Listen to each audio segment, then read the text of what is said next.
आइए आज हम जानते हैं 1793 का चार्टर कानून। जो 1793 का चार्टर कानून था वो भारत में व्यापार कर रही कंपनी को उसके एक अधिकार को 20 वर्षों के लिए बढ़ा दिया। और उसके बाद जो ब्रिटेन में बोर्ड ऑफ कंट्रोल जो 6 सदस्यीय समिति का गठित हुआ था, उसके सदस्यों और कर्मचारियों का जो वेतन का भुगतान होगा वो कौन करेगी? वो इंडिया करेगी। वो कैसे?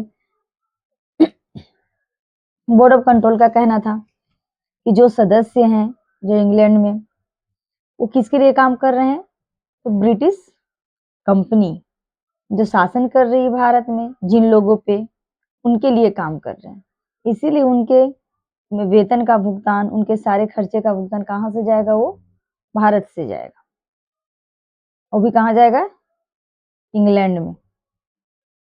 और 1786 में जो कार्नवालिस था, उसके 2 शर्त थी भारत आने की। तो बंगाल का गवर्नर जनरल बनने के कितने शर्त थी? 2।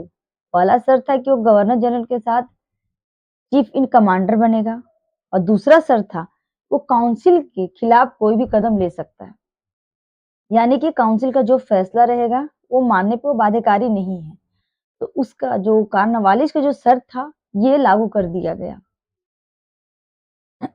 तो कार्नवालिस का जो शर्त था सिर्फ बंगाल पे लागू नहीं किया गया, बल्कि मद्रास और बम्बई ये प्रांत में भी लागू कर दिया गया। यहाँ के जो भी गवर्नर जनरल रहेंगे वो चीफ इन जस्टिस भी रह सकते हैं, और फिर वो काउंसिल की बातों को मानने के लिए बाध्यकारी नहीं रहेंगे। और बंगाल के लिए रेगुलेशन कोड ऑफ बंगाल के लिए क्या किया? रेगुलर कोड ऑफ रेगुलेशन जारी किया। इसके तहत क्या करेगा? जो नागरिक अधिकार बंगाल के भारतीयों को संपत्ति और